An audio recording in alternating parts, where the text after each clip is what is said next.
그리스도의 성육신 이제 3부를 할 터인데요.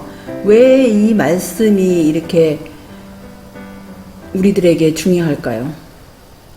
이 말씀이 사실은 이 마지막 기별, 세천사 기별과 직결한 그런 내용들입니다. 사실은 세천사 기별 가운데 계시록 14장 6절로 12절을 보실 것 같으면 이 그리스도의 성육신과 사실은 이 14장 6절 영원한 복음과 직결이 되고, 또한 14장 12절에 하나님의 계명과 예수 믿음과도 사실 이 주제와 직결이 되기 때문에 이 부분을, 성육신을 깊이 깨달으면 깨달을수록 그만큼 우리 하나님과 예수님께 향한 충성심과 그 사랑하는 마음과 또 믿음의 마음이 우리들에게 부어주실 터이고, 또 이 마지막 때 정말 이런 모든 불법들을 주님의 능력으로 이길 수 있는 힘이 이 말씀 안에 사실은 있기 때문에 이것이 이렇게 중요합니다.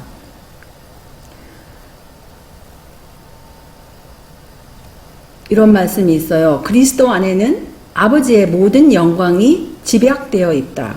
그 안에는 신성의 모든 영광이 육체로 거하신다. 그는 아버지의 영광의 광채이시요 그분의 본체의 형상이시다. 하나님의 영광스러운 속성이 그분의 품성 속에 나타났다. 복음은 그분의 의로 이루어진 것이기 때문에 영광스러운 것이다. 그것은 그리스도께서 공개된 것이며 그리스도는 구체화된 복음이다. 신약 성경의 매 페이지마다 그분의 빛으로 빛난다. 모든 성경절들은 신성의 빛에 의하여 접촉되고 광채가 나는 다이아몬드이다.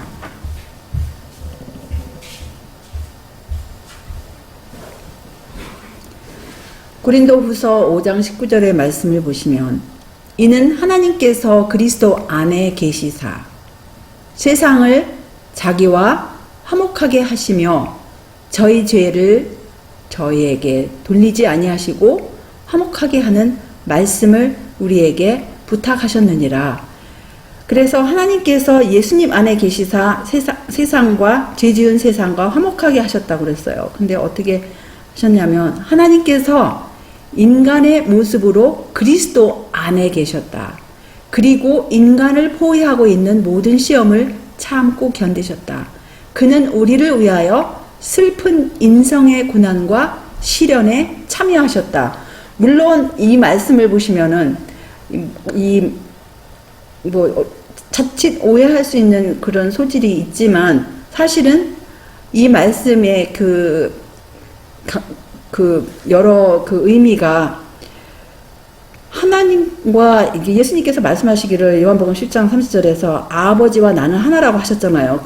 아버지와 나가 하나라고 하신 것은 두 분께서 한 몸으로 계셨다 그런 의미가 아니고, 그분들의 품성과 그분들의 본성과 그분들의 모든 하시는 목적이 하나이시기 때문에 한 마음이에요. 사실 근데 두 분께서 한 마음이 되시면, 한 분이 엄청난 슬픔과 고난을 겪으시면 그분의 몸은 직접적으로 겪지 않으신다 할지라도 그분의 마음이 똑같은 마음이라면 고통을 당해야 안 당해요? 당연히 당하죠. 똑같은 고통을 당하는 거예요. 그래서 그런 의미에서 하나님께서 인간의 모습으로 그리스도 안에 계셨다라고 우리가 이해할 수 있겠어요. 그리고 우리 하나님의 아들 그리스도께서는 사실은 근본 하나님의 모습조차도 똑같다고 그러셨어요. 그는 근본 하나님의 본체시나 하나님과 동등됨을 취할 것으로 여기지 아니하시고, 여기서 개역 번역은 조금 우리가 이제 확인을 하고 할 것 같으면, 사실 직역을 하면 이래요. 하나님의 모습을 가지신 그분은 하나님과 동등됨을 도적질로 여기지, 왜냐면 이게 6절하고 7절이 연결되는데 6절에서 쫙 잘랐기 때문에 그 7절의 의미에서는 사실은 아니하셨으나 이렇게 하면은 되겠어요. 왜냐면 이 동등됨을 취할 것으로 여기지 아니하시고 보다는 이 번역이 사실은 더 가까워요. 동등됨을 도적질로 여기지 아니하셨으니, 왜냐면 그분이 원래 하나님과 동등되기 때문에 그것을 도적질로 여길 필요가 없으셨어요. 왜냐하면 그분은 하나님의 모습과도 똑같으시고 그분의 마음도 같으신 분이시고 그분의 본성, 그분의 품성, 목적 모든 것이 하나님과 하나가 되셨기 때문에, 그리고 아버지께서 그분을 동격으로 여기셨기 때문에, 왜냐하면 제가 이제 언젠가도 말씀드렸는데요. 사람의 아들은 아버지와 지위는 틀리지만 아버지와 아들은 어디까지나 지위는 틀려요. 아버지가 먼저 계셨어요. 아들은 나중에 오셨어요. 그렇지만 인간으로서 동등합니까? 아닙니까? 그리고 아버지와 아들이 한 회사를 차려서 같이 일을 한다고 합시다. 그러면 아버지와 아들이 한 목적으로 일을 하시고 모든 것을 그야말로 그렇게 하시기 때문에 또 아버지와 아들은 어디까지나 인간으로서 동등해요. 마찬가지로 하나님의 아들은 하나님 아버지와 신성으로서 동등되시고 모습도 같으시고 또 본성과 품성과 목적이 같으신 분이세요. 그래서 그걸 도적질로 여기지 아니하셨습니다. 그런데 이제 우리가 그 다음 절 7절을 보시면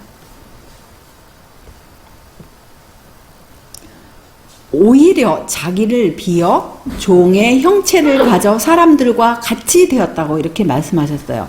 그 다음에 8절 사람의 모양으로 나타나셨음에 자기를 낮추시고 죽기까지 복종하셨으니 곧 십자가에 죽으심이라.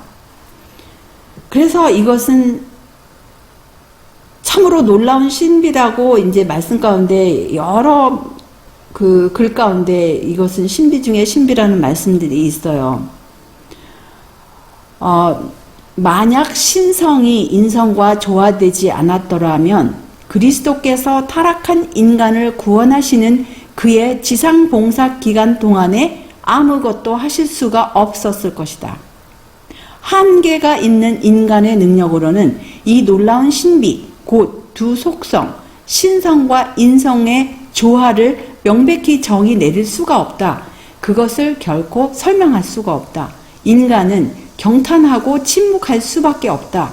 그렇지만 사람에게도 신의 성품에 참여할 수 있는 특권이 주어져 있고 이 방법으로 인간은 어느 정도 그 신비 속으로 들어가 볼 수 있다. 아주 유명한 말씀이지 않습니까? 그래서 예수님께서 만약에 이 성육신 하셨을 때 신성이 아주 없고 인성만 하셨더라면 이 지상 봉사 기간 동안에 아무것도 하실 수 없는 거예요. 왜냐하면 사람하고 똑같은 분이 무엇을 할 수 있겠습니까? 저와 여러분이 아무것도 못하는 거나 마찬가지. 예수님을 떠나서는 우리가 아무것도 할 수 없는 거나 마찬가지예요. 그래서 여기서 이 말씀이 상당히 사실은 중요해요. 그런데 이것이 우리가 우리 인간의 언어로는 설명할 수가 없다고 그래요. 그리고 우리는 경탄하고 침묵할 수밖에 없다고 그래요. 근데 이 땅에서도 사실은 신비스러운 일들이, 우리 눈에 보이는 신비스러운 일들이 눈에 보이는 것도 있고 보이지 않는 것들도 상당히 많습니다. 예를 들자면 이것이 이제 눈에 보이지 않습니까? 무엇이에요? 예, 나비 애벌레예요. 나비 애벌레인데 이것이 나중에 이렇게 변하는 이런 것을 보고도 우리는 인간의 우리 두뇌로는 설명할 수가 없는 신비예요. 그런데 사실입니다. 신비스러운 사실이 이 땅에도 상당히 많아요. 그런데 하물며 우리 예수님께서 이 땅에 성육신 하신 그거는 정말 사실은 가장 놀라운 일입니다.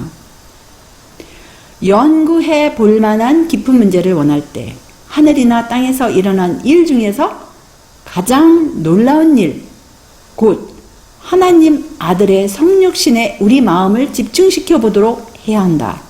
하나님께서는 그분의 아들을 주셔서 죄 많은 인간을 위하여 수치와 능욕의 죽음을 당하게 하셨다. 하늘 궁정에서 사령관이셨던 그분이 그분의 왕실 옷과 왕관을 벗으시고 그분의 신성의 인성의 옷을 입으시고 모범 인간으로서 인류의 선두에 서시기 위하여 이 세상에 오셨다. 그분은 인류와 함께 고난을 겪고 그들의 모든 고난 가운데서 그들과 함께 고통을 당하시기 위하여 친히 몸을 낮추신 것이다. 지금 무엇을 낮추셨다 그랬어요? 몸을 낮추신 것이다 하셨습니다. 사람을 구속하기 위하여 그리스도는 죽기까지 복종하셨으니 곧 십자가에 죽으심이라. 하나님의 아들의 인성은 우리들에게 모든 것이다. 그것은 우리들의 영혼들과 그리스도를 묶는 사슬이요. 그런데 그게 번역이 조금 정확하지가 않아요. 저 할 것 같으면 어떻게 하냐면은 우리의 영혼들을 그리스도께 묶는 사슬이요. 이렇게 해야 돼요. 우리의 영혼들을 그리스도께 묶는 사슬이요. 그리스도를 통하여 우리를 하나님께 묶어 놓는 황금 사슬이다. 이것이 우리의 연구가 되어야 한다. 그리스도는 진짜 사람이었고 그가 사람이 되셨을 때라기보다는 되심으로 겸손의 증거를 보여주셨다. 그리고 그는 육체 안에 계신 하나님이셨다. 그리스도 안에서는 신성의 모든 충만이 거하셨다. 그러나 그가 사람들의 마음을 움직일 수 있는 유일한 길은 그의 인성의 옷으로 그분의 영광을 가리우는 것이었다. 천사들은 신성이 인간을 접촉하기 위하여 그의 영광을 가리우신 것을 보았다. 그리스도는 언제나 죄에 대한 극도의 증오심을 갖고 계셨다. 그러나 그는 그의 피로 사신 것을 사랑하셨다. 그는 죄인을 대신해서 고난을 당하셨고 그들을 자신과 연합시키셨다. 그래서 지금은 우리가 여기서 또 이제 잊지 말아야 할 것은 그분께서 그분의 신성을 가리우시기 위해서 무엇을 입으셨다고 하셨습니까? 인성의 옷을 입으셨다 그랬어요. 인간의 모습으로 오셨다 그랬어요. 그런데 그 사실이 천사들에게도 신비스러운 사실이라고 합니다. 이것은 천사들도 살펴보기를 원하는 신비이다. 그들은 그리스도께서 어떻게 타락한 세상에서 살 수 있었고 일하실 수 있었는지를 알기를 원하며 그가 어떻게 죄 많은 사람들과 한데 어우러질 수가 있었는지를 알고자 한다. 강렬한 증오심을 가지고 죄를 미워하셨던 그분께서 죄를 범한 인간들에 대하여는 가장 부드러운 동정과 연민의 정을 느꼈다는 것이 천사들에게는 신비였다.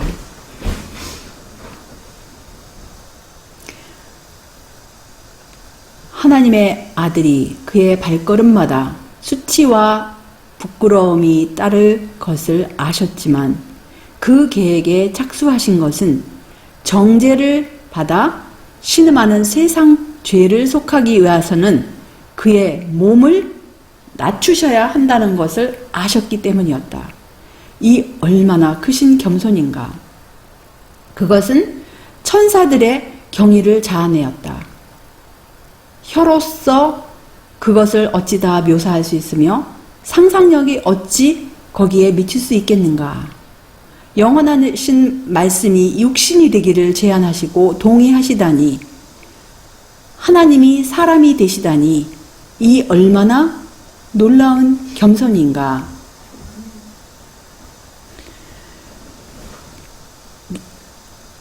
저번에 우리가 그 말씀 가운데 어떤 말씀을 봤냐면 그 하나님의 아들께서 그리스도께서 이 땅에 이제 성육신 하셨을 때 만약에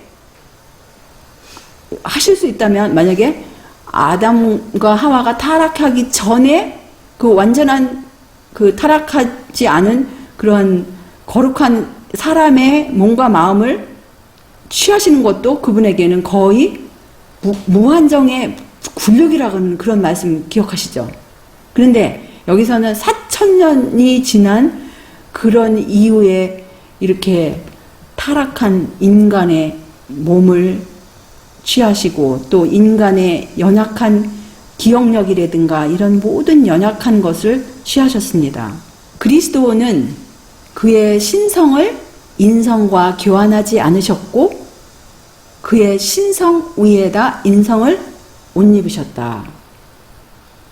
그리스도는 그의 신성을 인성과 교환하지 않으셨고 그의 신성을 인성 안에 입으셨다 하는 게 차라리 더, 물론 이제 위의 번역도 뭐 그렇게 우리가 그럴 수 있겠지만 더 직역을 하면은 그 영감의 저자는 이런 식으로 사실은 했어요. 그래서 이 번역을 할 것 같으면 두 번째 번역이 사실은 더 직역입니다. 그리스도는 그의 신성을 인성과 교환하지 않으셨고 그의 신성을 인성 안에 입으셨다. 그래서 그분의 신성의 모든 충만이 육체 안에 거하셨어요. 그리스도께서 사람으로 성육신하신 사실을 명상할 때 인간의 지성으로는 깨달을 수 없고 측량할 수도 없는 신비 앞에 우리는 아연해지지 않을 수가 없다.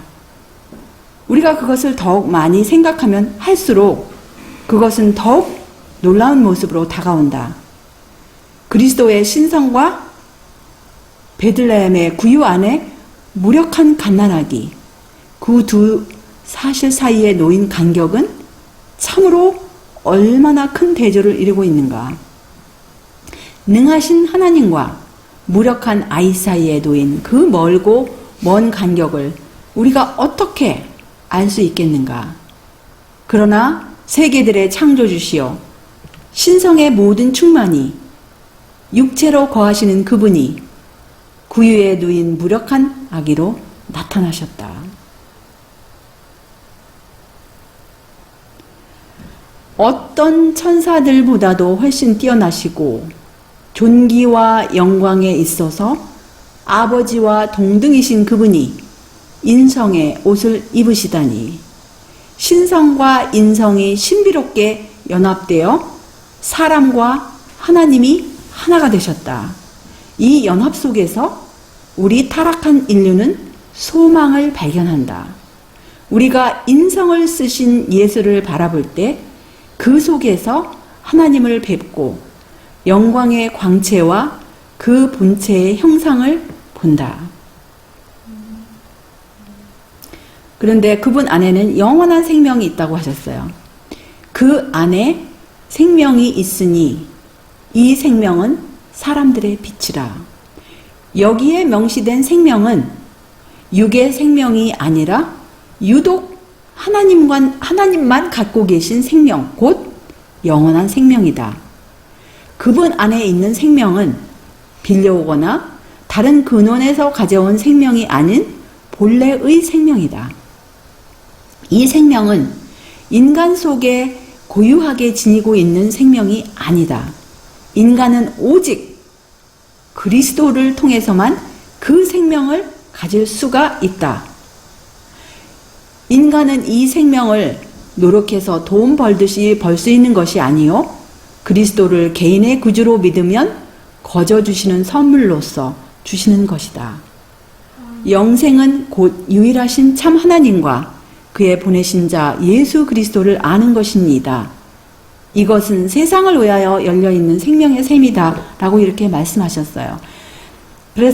그런데 여기 이 말씀을 기억하지 못하고 많은 사람들이 오해를 하죠. 그분 안에는 그 있는 생명이 어디서 빌려오거나 다른 근원에서 가져온 생명이 아닌 본래의 생명이 있다 해가지고 이분은 삼위 하나님 중에 한 분이시다. 그러면서 그 오히려 하나님의 아들이 아니고 그냥 세 분 중에 한 분 하나님이다 해가지고 하는데, 사실은 그래서 그분의 그 독단성을, 단독성을 주장하고 그분이 이렇게 빌려오거나 다른 근원에서 가져온 생명이 아닌 본래 생명을 가졌다, 이 말씀 때문에 그렇게 오해할 것 같으면 여기 그 다음 문장이 우리가 상당히 중요해요. 인간도 오직 그리스도를 통해서만 그 생명을 인간도 그 생명을 가질 수 있는 거예요. 그래서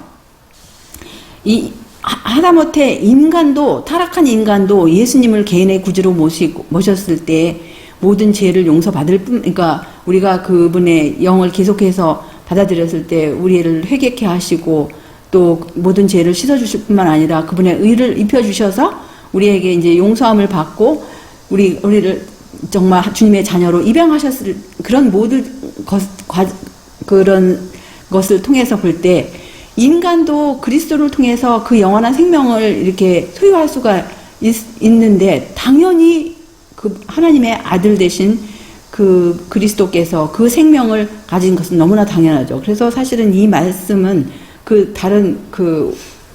다르게 그렇게 오해할 소지가 없는 거예요. 단지 우리가 말씀을 오해하고 잘못 결론에 내리는 것은 다른 말씀과 견주어 보지 않기 때문에 그렇게 항상 오해하는 이제 그런 소지가 있는데요. 우리는 그럴 필요가 없습니다. 그리스도는 본질적으로 그리고 최고의 의미로 하나님이시다. 그는 영원 전부터 하나님과 함께 계셨으며 만물 위에 계신 하나님이시요 영원히 하나님이시다. 하나님의 거룩한 아들 주 예수 그리스도는 영원 전부터 계셨고 명확히 독립된 개체이시지만 아버지와 하나이시다. 그는 하늘에 뛰어난 영광이셨다. 그는 하늘에 있는 지성적 존재자들의 사랑관이셨으며 천사들의 경배를 받으시기에 합당하신 분이시다. 이것은 하나님의 영광을 도둑질하는 행위가 아니었다. 그래서 경배를 받으시는 분은 분명히 하나님 아버지와 또 그분과 하나 되신 그분의 아들, 하나님의 거룩하신 아들 주 예수 그리스도 두 분만이 경배를 받으시는 것 우리가 또 성경 말씀 계시록 여기저기에서도 우리가 이해할 수 있죠. 근데 제가 여기서 이제 아까 말씀드리지 않은 부분 하나가 있는데요. 여기 인간이 오직 그리스도를 통해서만 그 생명을 가질 수 있다. 인간이 영원한 생명을 갖는다고 해서 이 어떻게 이제 사람들이 잘못 결론을 내려가지고 또 계시록에 있는 말씀 또 내가 아버지의 보좌에 앉은 것처럼 이기는 자는 내 보좌에 앉을 것이야 해서 인간이 나중에 하나님이 된다라는 착각을 가진 사람들이 있더라고요. 그거는 완전히 엉뚱한 결론을 내린 거예요. 우리가 그리스도의 보혈 공로를 통해서 이제 그분을 능력을 힘입어서 이제 끝까지 승리하고 주님의 재림 때 정말 우리가 들림을 받아서 하늘나라 갈지라도 영원한 생명을 소유한다 할지라도 구속받은 인간은 어디 끝까지 인간의 차원에 있는 거예요. 그것을 완전히 오해를 해서 이제 하늘에 가서는 아버지 예수님의 보좌에 앉기 때문에 이제 신이 될 것이다. 이런 엉뚱한 가르침을 가진 사람들이 의외로 많이 있는 것을 대화 가운데 제가 발견하고 깜짝 놀랐어요. 그건 완전히 오해 중에 오해예요. 왜냐하면 타락하지 않은 천사들도 사실은 영원한 생명을 소유했어요. 그렇지만 우리가 천사들에게 경배 안 하잖아요. 더 하물며 정말 낮은 차원인 인간이 죄를 지은 인간이 주님의 보혈을 통해서 구속을 받는다 할지라도 구원을 받는다 할지라도 영원한 생명을 받는다 할지라도 어디까지나 끝까지 우리는 피조물로서 그야말로 하나님께 경배드리는 사실을 우리가 잊지 말아야 합니다. 왜냐하면 그렇게 단순한 것도 사실 오해하는 거 볼 때 너무 이거는 끔찍할 정도로 제가 깜짝 놀랐어요. 왜냐하면 그 생각은 사실은 인간이 이렇게 신이 된다라는 생각은 사실은 누가 맨 처음에 그런 생각을 했습니까? 누가 그런 생각을 맨 처음에 하늘에서 했습니까? 피조물 가운데 자기가 하나님이 되겠다고. 루시퍼가 그랬어요. 타락하기 전에 자기가 하나님과 같이 되어 그 보좌에 앉아서 그렇게 경배를 받으려고 착각했던 그런 작자가 바로 루시퍼였는데 그런 생각이 은연중에 예수님을 믿노라 하는 그리스도인들 그 생각 가운데도 아주 깊이 박혀 있더라고요. 우리는 절대로 오해할 필요가 없습니다. 계속하여 성육신의 신비에 대해서 이렇게 말씀하십니다. 골로새서 2장 9절 정말 유명한 절입니다. 그 안에는 신성의 모든 충만이 육체로 거하셨다고 하셨어요. 그래서 그분 안에는 신성의 모든 충만이 거하시고 육체로 거하셨는데 육체로 이제 그 신성의 모든 충만을 가리신 거죠. 그래서 사실은 우리가 왜냐하면 이 성육신에 대해서도 굉장히 조심하라고 하신 말씀이 있죠. 조심하고 우리가 이제 우리를 이제 경고하는 그런 말씀이 있는데 왜냐하면 이제 나중에 보여드리겠지만 이제 오늘 시간 있으면 보여드릴 텐데요. 그 히브리서에 있는 이제 2장이나 4장에 있는 그런 말씀을 놓고 그분이 우리와 똑같은 분으로 그냥 완전히 한 분의 사람으로서 이렇게 제시하는 하고 오해하는 그런 가르침에 이제 깊숙이 빠진 사람들도 은근히 많더라고요. 근데 우리가 왜냐면 이런 말씀을 등한히 하기 때문에 그런 오해에 빠져요. 이런 성경절이라든가 이런 영감의 글을 그냥 오해하기 때문에. 근데 그럴 필요가 없죠. 그리스도 안에는 신성의 모든 충만이 육체로 거하신다. 이것이 바로 그리스도가 처음에 세상에 들어오실 때부터 죄에 둘려 있었고 모든 일에 우리와 한결같이 시험을 당하셨지만 죄에 물들지 않고 세상 앞에 서 계신 이유이다. 우리도 그 충만하심에 참여하는 자들이 되지 않겠는가? 그리고 그렇게 함으로써만 우리도 그리스도 그분께서 이기신 것처럼 이길 수 있지 않을 것인가. 그리스도의 품성을 계속적으로 생각하지 않을 때 우리는 많은 것을 잃어버린다. 이렇게 말씀하셨어요. 그래서 사실은 그분 안에는 신성의 모든 충만이 그것을 소유하셨기 때문에 그분의 육신 안에 우리와 똑같은 몸이었지만 그분 안에는 신성의 모든 충만이 그걸 소유하셨기 때문에 죄에 물들지 않고 세상 앞에 서 계신 이유이고 또 우리도 역시 그렇게 할 때만 이길 수 있다라는 그런 말씀입니다. 그래서 그분은 죄와는 상관이 없으신 분임을 우리가 분명히 기억해야 돼요. 그 고린도후서 5장 21절에 보시면 하나님이 죄를 알지도 못하신 자로 우리를 대신하여 죄를 삼으신 것은 우리로 하여금 저희 안에서 하나님의 의가 되게 하려 하심이니라. 또 베드로전서 2장 22절을 보시면 저는 죄를 범치 아니하시고 그 입에 괴사도 없으시며 라고 하셨고요. 또 요한일서 3장 5절을 보시면 그가 우리 죄를 없이 하려고 나타나신 바 된 것을 너희가 아나니 그에게는 죄가 없느니라 이렇게 말씀하셨습니다. 그래서 사실은 이제 그 예수님의 성육신에 관해서 우리가 이제 공부를 하면서 요한복음 1장이라든지 아니면 이렇게 방금 살펴본 그 빌립보서 그 2장의 내용들, 영감의 글들, 그 다음에 골로새서 이제 2장 9절 이렇게 그분 안에는 신성의 모든 충만히 이제 육체로 가신 이런 모든 말씀을 보면서 우리가 또 기억해야 할 성경절들이 이제 몇 가지 또 히브리서에서 우리가 기억을 해야 됩니다. 히브리서 2장에서는 예수님을 인자로 이렇게 소개를 해요. 사람의 아들로 소개를 합니다. 오직 누가 어디 증거하여 가로되 사람이 무엇이간데 주께서 저를 생각하시며 인자가 무엇이간데 주께서 저를 권고하시나이까. 2장 6절이었습니다. 그 다음에 7절 보시면 저를 잠깐 동안 천사보다 못하게 하시며 영광과 존귀로 관씌우시며 어떤 때는요 물론 이제 개역 번역이 좀 아쉬우면 우리가 킹제임스를 직역하면 이제 또 그 원어를 이제 비교해 보면은 뜻이 어떤 때는 뭐 킹제임스가 좀 더 명확한 것 같고 근데 여기 이 경우에 있어서는 킹제임스가 이 중요한 단어를 빼먹었어요. 그 7절에 저를 잠깐 동안이라는 그 단어를 빼먹었습니다. 근데 개역 번역에서는 그 단어를 제대로 번역을 해서 넣었어요. 브라쿠라는 그 단어를 킹제임스는 아예 그냥 번역조차도 안 했는데 그 영어 킹제임스는 번역 안 했는데 개역 번역에서는 오히려 이 한글 개역 번역에서는 그 단어를 이렇게 넣습니다. 그래서 우리가 개역 번역이라고 우리가 무조건 무시하고 그럴 게 아니고 비교할 때 이렇게 뜻이 더 명확해져요. 분명히 이 단어를 우리가 기억을 해야 돼요. 잠깐 동안 천사보다 못하게 하셨다고 그랬어요. 왜냐하면 예수님의 그 인성을 우리가 공부할 때 왜냐하면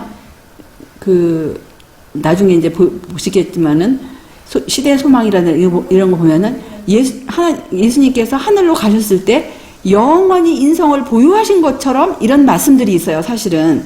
그런데 또 다른 영감의 글에 보면은 이제 그것이 무엇이 의미하는지를 또 보여주는 말씀이 있습니다. 그래서 이게 우리가 예수님의 그 성육신, 예수님의 인성의 부분을 공부할 때는 조심조심해서 그 단어 하나하나를 우리가 살펴볼 그런 필요성이 분명히 있어요. 그래서 우리가 기억해야 할 것은 그분이 잠깐 동안 천사보다 못하게 하신 이 중요한 성경절, 히브리서 2장 7절을 이제 기억하십시다. 그 다음에 8절을 보시면 만물을 그 발 아래에 복종케 하셨느니라 하였으니 만물로 저에게 복종케 하셨은즉 복종치 않은 것이 하나도 없으나 지금 우리가 만물이 아직 저에게 복종한 것을 보지 못하고, 그리고 그분이 이제 여기 이제 히브리서 4장 15절을 보시면 우리에게 있는 대제사장은 우리 연약함을 체휼하지 아니하는 자가 아니요 모든 일에 우리와 한결같이 시험을 받은 자로되 죄는 없으시니라. 여기 이 말씀을요, 어떤 사람은 이 말씀을 설명할 때 제가 깜짝 놀랐어요. 어떻게 그렇게 희한하게 설명을 하는지. 모든 일에 우리와 한결같이 시험을 받았다 할 때 여기 이 말씀이 참 오해의 소지가 있어요. 상당히 오해의 소지가 있어요. 사람들이 오해를 해요. 그게 무슨 의미인지를 다른 성경절과 비교하고 이게 이렇게 할 때 오해할 이유가 없는데, 요 한 부분만 봐서 모든 일에 우리와 한결같이 시험을 받은 자, 이것이 무엇을 의미하는지를 이제 우리가 살펴보십시다. 근데 그 말씀 보기 전에 지난번에 이제 보여드린 말씀 다시 한번 우리가 봐요. 조심하라. 우리가 그리스도의 인성을 어떻게 생각하는 거에 관하여 매우 조심하라. 그분을 사람들 앞에 죄의 성향을 가진 한 사람으로 제시하지 말라. 그분은 제2의 아담이시다. 첫째 아담은 죄의 오점이 없는 순결하고 죄 없는 존재로 지음을 받았다. 그는 하나님의 형상 안에 있었다. 그는 타락할 수 있었고 그리고 범죄함으로 타락하였다. 죄 때문에 그의 후손들은 선천적으로 불순종의 성향을 타고난다. 그러나 예수 그리스도는 하나님의 유일하신 독생자이셨다. 그는 인성을 친히 입으셨고 모든 점에 있어서 인간이 시험을 당하는 것 같은 시험을 한결같이 받으셨다. 그분도 죄를 범하실 수 있었고 타락할 수도 있었지만 그분 속에는 단 한순간도 악한 성향이 없었다. 아담이 에덴에서 유혹으로 공경을 받은 것 같이 그분도 광야에서 유혹으로 시험을 받았다. 그래서 이제 지난번 마지막으로 이제 이 말씀을 보여드렸어요. 나타난 것은 우리와 우리 자손들을 위한 것이지만 근본적으로 그리스도를 전혀 우리와 똑같은 인간으로 만들어 버리지 못하도록 모든 사람들에게 경고하라 이렇게 말씀하셨어요. 왜냐하면 무한하신 하나님의 아들의 인성을 깊이 생각해야 하는 주제들을 접근할 때 위험이 있음을 깨달아야 한다. 그래서 이런 말씀 여러분도 이제 기억하시겠죠? 오해받기 쉬운 그리스도의 인성에 관한 질문들을 모두 피하라. 진리는 참남의 길과 아주 가까운 거리에 있다. 그리스도의 인성을 취급할 때 그대는 불교불굴의 경계심을 가지고 우리의 모든 주장을 삼가할 필요가 있다. 이는 그대의 말들이 본래 가진 의미 이상의 뜻으로 전달되지 않도록 해서 신성과 연합된 그분의 인성에 관한 분명한 인식을 잃거나 흐려지지 않도록 하기 위함이다. 그의 출생은 기적이었다. 이러면서 이제 우리가 기억해야 할 것은 그분께서 육체 안에 거하셨지만 그분의 육체 안에는 무엇의 충만함이 있으셨다 그랬죠? 신성의 모든 충만이 있으셨다 그랬어요. 그래서 여기 이제 우리가 그 히브리서 4장에 보신 그분이 모든 시험에 우리와 한결같이 시험을 받으셨다는 그 의미, 우리에게 있는 대제사장은 우리 연약함을 체휼하지 아니하는 자가 아니고 모든 일에 우리와 한결같이 시험을 받았다는 그 의미가 무슨 의미일까요? 우리와 한결같이 시험을 받으셨다. 예를 들어가지고 그분께서 한결같이 시험을 받았다는 의미가 도대체 똑같은 경험을 하셨다는 의미일까요? 예를 들어서 그분이 이 땅에 인성을 쓰셨을 때 여자였어요? 남자였어요? 우리가 분명히 알잖아요. 아들이셨습니다. 남자로 출생하셨어요. 그리고 그분의 직업은 목수이셨습니다. 그러면 예를 들자면 그분께서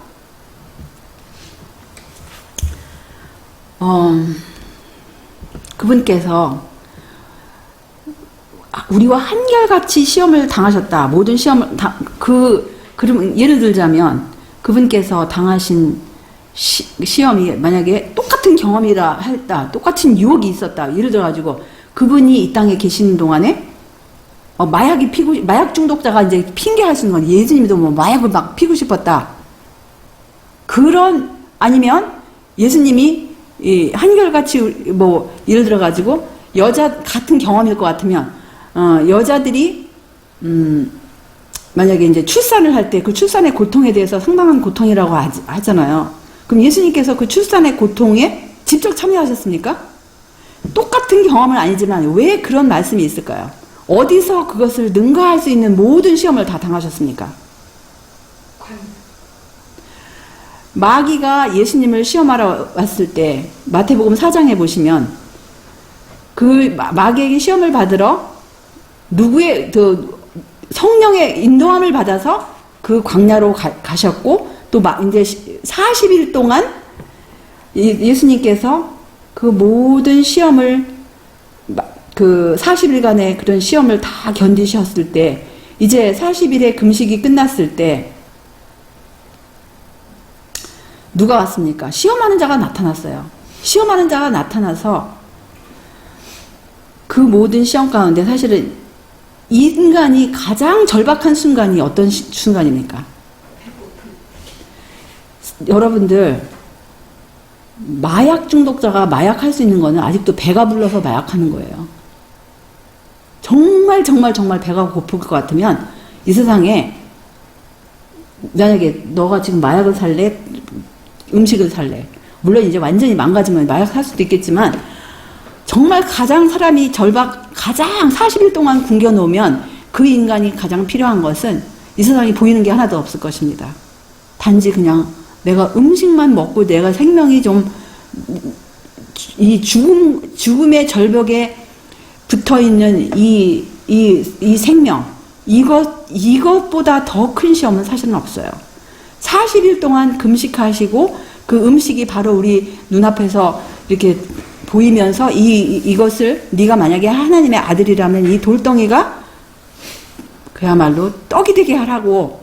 그런데 예수님의 시험이 어디에서 가장 시험이 컸는지 아십니까? 좀 이따가 보시겠지만은 예수님의 시험은요 사실은 그분의 신성을 사용하지 않도록 억누르는 그 시험이었습니다. 이제 계속해서 보십시다. 우리가 그리스도만이 홀로 하나님을 대표할 수 있었다. 처음부터 아버지와 함께 계셨던 그분, 보이지 않는 하나님의 본체의 형상이셨던 그분만이 능히 이 일을 하실 수가 있었다. 어떤 말로도 하나님을 이 세상에다 계시하실 수가 없었다. 순결한 생애와 하나님의 뜻에 완전히 신뢰하고 복종하는 삶과 가장 높은 스랍 천사라 할지라도 움츠러들 수밖에 없는 지옥스러운 삶을 통하여 하나님 자신을 인간에게 계시하여 하셨다. 이렇게 하기 위하여 우리 구주께서는 그분의 신성과 함께 인성을 입으셨다. 이렇게 말씀하시고요. 그런데 거기에는 그리스도께서는 이기는 그에게는 내가 내 보좌에 함께 앉게 하여 주기를 내가 이기고 아버지 보좌에 함께 앉은 것과 같이 하리라고 하셨다. 여기에 우리가 끝까지 굳게 붙잡아야 할 확신의 근본이 있다. 예수께서 사단의 유혹을 저항하셨다면 우리도 저항하도록 도우실 것이다. 그는 하나님의 능력을 인간의 노력과 결합시키기 위하여 오셨다. 이렇게 말씀하셨어요. 예수는 죄와 허물이 없으셨고 그의 생애와 품성에는 불완전의 흔적도 없으셨다. 그는 가장 시험이 많은 환경 하에서도 흠없는 순결을 유지하셨다. 그는 선한 이는 오직 한 분, 곧 하나님이시라 하셨지만 그는 다시 나와 아버지는 하나이시라고 하셨다. 예수는 아버지는 물론 자기 자신도 하나님이라고 하셨고 완전하신 의를 가지신 분이라고 주장하셨다.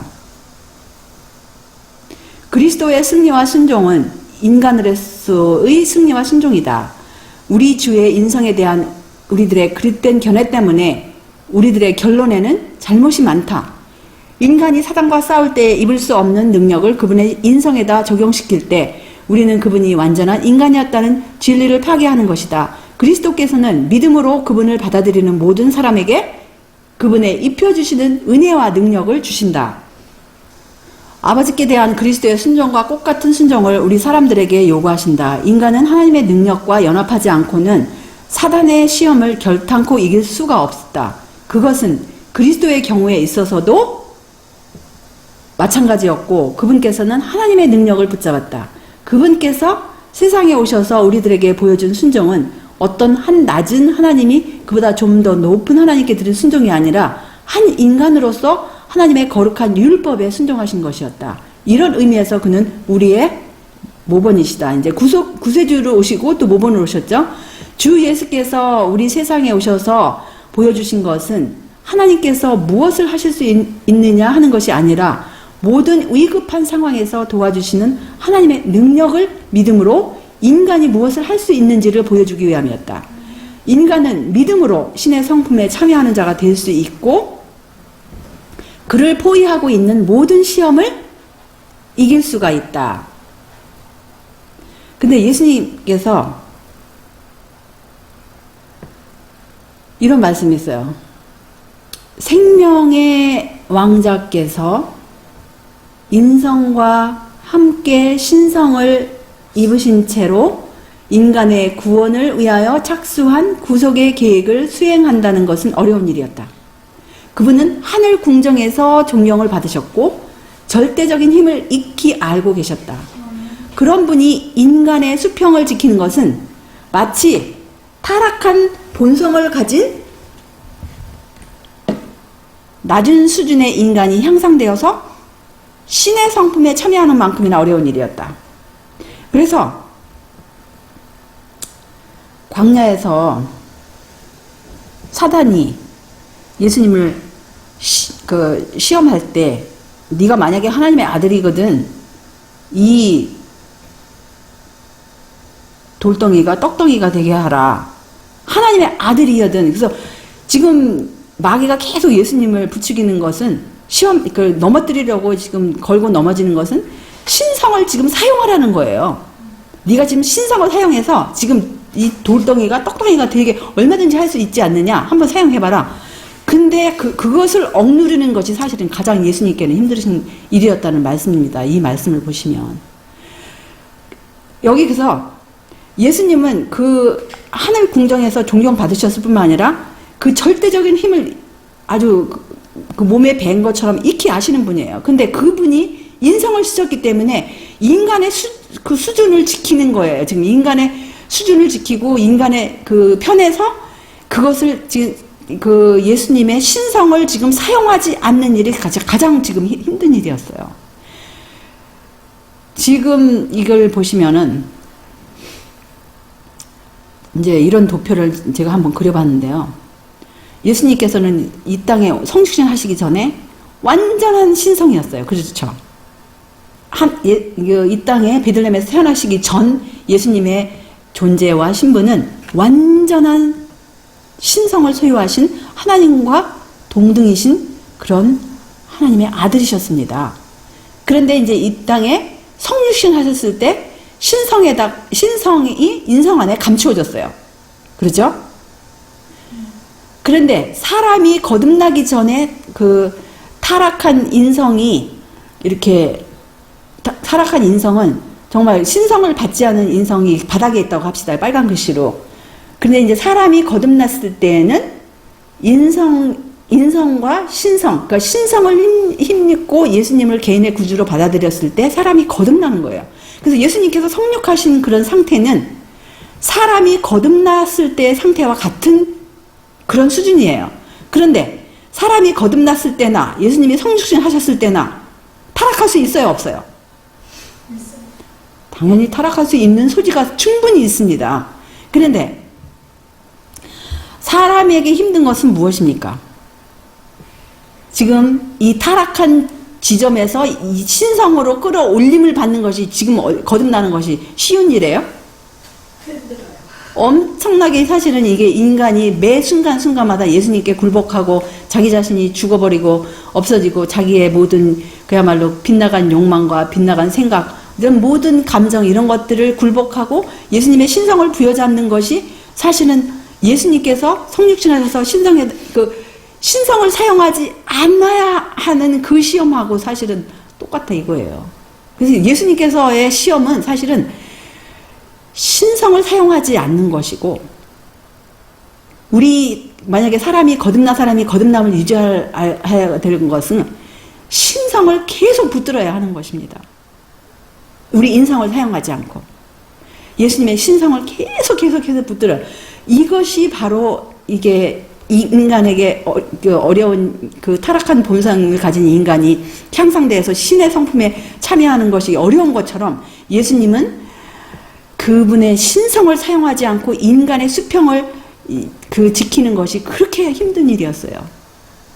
그래서 우리가 그 예수님의 이 땅에 사시는 동안에 그 시험 당하신 것이 그야말로 그 인간이 마약하고 싶은 시험, 여자가 출산할 때 아픈 그 고통의 시험, 이런 거하고 수준 자체가 틀려요. 예수님의 시험은 사실은 더 엄청난 거예요. 왜냐하면 모든 것을 다 버리고 그 사람들에게 특별히 그 마귀가 예수님을 시험할 때 또 온 세상을 보여주면서 네가 나에게 경배하면 이 세상의 모든 것을 다 보여주자. 그래서 세상에 대한 그 욕망이라든가 그런 부귀 영화 이런 거에 대한 시험도 예수님께서 이기셨음을, 네가 하나님의 아들이라면 보여줘라, 내가 이제 저라면 하겠다, 이런 것을 다 예수님께서 물리친 것을 우리가 생각할 때, 우리는 어떠한 시험, 예를 들어 가지고 육체적인 배고픔이라든가 아픔이라든가 또 이런 세상 부귀 영화의 시험이라든가,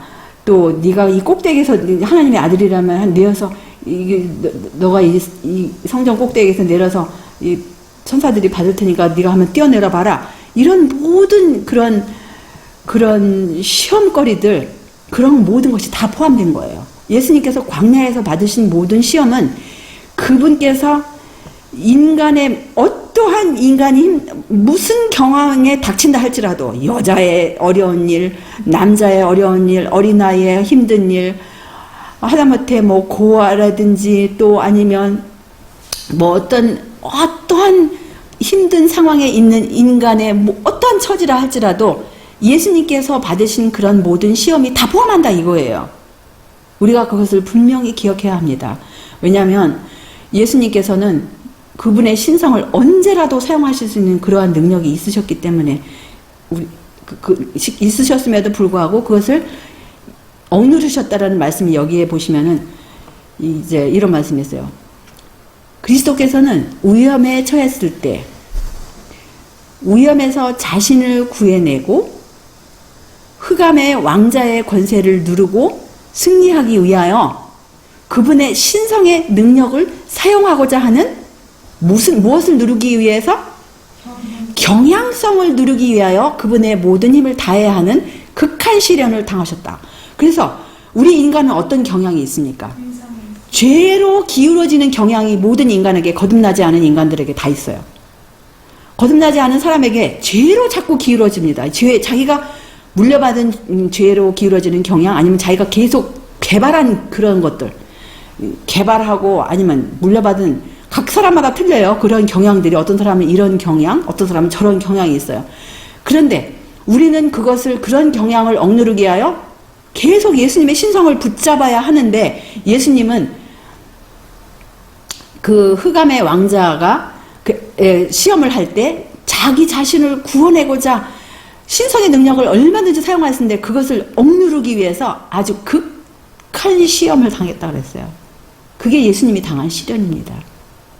사탄은 인간의 마음의 약한 점을 잘 알고 있다는 것을 보여주었다. 그는 그리스도께서 인간의 몫으로 그의 시험을 승리하기 위하여 그분께서 입으신 인성의 약점을 이용할 수 있도록 그의 최대의 힘을 기울였다. 이렇게 말씀하셨습니다. 여기 이제 우리가 보면요. 여기 이제 나비가 보여요. 그런데 나비가, 이렇게 날아다니는 나비가 만약에 그야말로 다시 이런 애벌레가 된다고 생각합시다. 근데 이 애벌레가 언제든지라도 다시 이렇게 날아다니는 나비가 될 수도 있는데, 그것을 만약에 이제 어떤 시험하에서 그것이 만약에 그걸 사용할 수 있는 능력이 있음에도 불구하고 그렇지 않고 이런 애벌레에 계속 머물러 있는 것이 그야말로 시험일 것 같으면 상당한 그거는 시험일 거예요. 사실 이건 어떤 면으로 좀 뭐 비슷하기도 하고 너무나 이게 미약한 그런 하나의 예화인데, 우리가 그런 면으로도 생각할 수 있다 이거예요. 그래서 사실은 예수님께서 당하신, 이 땅에서 당하신 그런 모든 시험은요, 사실은 너무나 우리 인간의 그 연약한 두뇌와 고장난 두뇌로는 정말 힘듭니다. 그렇지만 우리는 그 말씀에서 더하거나 빼지 않을 때 올바른 결론을 우리가 내릴 수가 있어요. 이제 말씀 한두 가지, 몇 가지만 읽고 이제 마치려고 합니다. 어떤 슬픔도, 어떤 고뇌도 하나님의 아들께서 견디신 것과 견주어 볼 수 없다. 인간은 죄의 담당자가 되어 본 적이 없고, 따라서 구세주께서 지신 죄의 저주가 얼마나 두려운 것인가를 결코 알지 못할 것이다. 어떤 슬픔도 하나님의 진노가 엄청난 힘으로 그분께 떨어졌을 때 그가 느낀 슬픔과 비교해 볼 수 없다. 인성은 단지 한정된 양의 시련과 시험을 견딜 수 있을 뿐이다. 유한한 사람은 유한한 정도만큼만을 견딜 수 있을 따름이지만 그리스도의 본성을, 고통을 느끼는 기능이 컸었다. 왜냐하면 인성이 신성 안에 존재해 있었고 잃어버린 세상 죄로 인하여 야기된 고통을 견딜 수 있는 기능이 창조되었기 때문이다. 이렇게 말씀해요. 그래서 우리 인간은 예수님께서 견디신 고통, 특별히 갈바리나 그 십자가상에서 견디신 그런 고통은요, 우리 인성은 그것을 이해할 수도 없다고 그랬어요. 왜냐하면 그분 안에는 그것을 견딜 수 있는 능력이, 더 큰 능력이 그렇게 더 주어졌기 때문에요. 그런데 하나님의 선물을 누구에게 주십니까? 그리스도께서 견디신 고뇌는 죄의 성질과 계속 죄를 짓는 사람들에게 하나님이 내리실 보복의 성질을 더욱 넓게 하고 더욱 깊게 하였으며 더욱 확대된 개념을 갖게 해준다. 죄의 값은 사망이지만 하나님의 선물은 누구에게 주시는? 회개하고 믿는 죄인들에게 주시는 예수 그리스도를 통한 영생이라고 이렇게 분명히 말씀하셨습니다. 그래서 하나님의 선물은 아무에게 주는 게 아니에요. 물론 모두에게 다 문은 열렸어요. 그런데 자기 자신이 그 영원한 생명, 하나님의 선물, 그것을 받고 안 받고는 자기 자신에게 달린 거예요. 어떻게? 회개하고 믿을 때 그것을 받을 수 있는 것입니다. 그리고 누구를 위해서 탄원하신다고 이렇게 말씀하시는지 한번 보십시다. 하나님의 아들은 그분의 서약을 이루시고 하늘 정부를 인수하시기 위하여 하늘로 들어가셨다. 그는 타락한 인류를 위하여 십자가 위에서 죽으심으로써 그분의 제사장직의 국면 하나를 충족시켰다. 그는 지금 아버지 앞에서 누구의 사정을 탄원하신다고요? 회개하고 믿는 죄인들의 사정을 탄원하심으로써 또 다른 국면을 성취시키시고 계신다. 그가 인간의 본성을 취하시고 그 본성으로 원세의 시험을 이겼고 신성의 완전을 소유하였기 때문에 세상을 심판하는 권세가 그에게 위탁되었다. 각 사람의 진상을 그분 앞에 가져오셔서 검열하실 것이다. 그는 심판을 선고하실 것이며 각 사람은 그의 행한 대로 받을 것이다. 그래서 이제 구속의 경륜 가운데 그분께서 사람으로 이렇게 출상하게 하시고 이제 지금 하나님 아버지 앞에서 회개하고 믿는 그런 죄인들의 사정을 탄원하시는 그러한 분이십니다. 그래서 이제 오늘은 여기서 이제 말씀을 줄일까 하고요. 우리 모두가 이런 주님의 무한하신 희생, 이 희생을 생각하지 않을 때 많은 손실이 온다 그랬어요. 그래서 정말 우리 하나님의 그 무한하신 그 사랑으로 주신 하나님의 그 독생자 아드님의 그 성육신의 그 주제를 우리가 깊이 생각하시고 다음 주도 또 오늘 다루지 못한 그런 부분을 또 다음 주는 계속해서 다루겠습니다. 아멘. 하늘에 계신 우리들의 아버지, 다시 한번 우리 주님의 생명의 말씀으로 우리의 마음 가운데 우리 하나님 아버지와 예수님께서 어떠한 희생을 하셨는지 다시금 보여주심을 인하여 진심으로 감사합니다. 우리들 그 무한하신 희생을 정말 우리의 연약함으로는 이 땅에서도 아무리 깨닫는다 할지라도 너무나 작은 부분이고 천사들도 살펴보기를 원하시는 이 놀라운 신비, 놀라운 일, 영원토록 우리가 연구할 이 주제, 마땅히 우리가 정말 구원 받아야 할 사람들이 알아야 할 이 주제를 이 땅에서도 더욱 깊이 날마다 명상하고 연구함으로써 우리 마음들이 주님께서 원하시는 그러한 마음의 상태로 변화함을 입을 수 있도록 인도하여 주시옵시고 우리가 더욱더 깊이 회개하고 우리 구세주 예수님의 공로를 온전히 믿음으로써 주님께서 약속하신 그 영생을 우리 모두가 다 받을 수 있도록 인도하옵시기를 우리 구세주 예수님의 귀하신 성을 의지하여 간절히 기도드리옵나이다. 아멘.